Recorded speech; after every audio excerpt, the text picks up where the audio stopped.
have really changed our behaviors. How many of you signed up for at least one online service last year? You know, and how many of you signed up for more than one?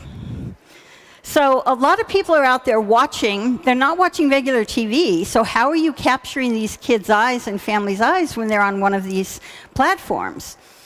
I just looked at the top 4 players. I looked at Netflix, Prime Video, Disney, and Apple TV. And the number of subscribers by the end of the 4th quarter in 2022 are listed there. For Netflix, 214 million, et cetera. So we know that people bought into subscribing services. And the Consumer Technology Association confirms that once someone signs up for a service, they pretty much hang on to it for at least 2 years, and maybe longer. So the annual dollar value of just those top 4 services for 1 year is around $100 billion. And so that's about 92 billion euros.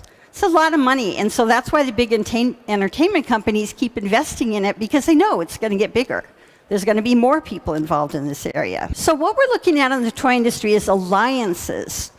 For example, the Lego Metaverse, which is being built by Lego and Sony, and with Epic Games, together with Epic Games, we don't even know what it's going to be yet. But we know it's going to be huge if they each invested $1 billion just for startup money.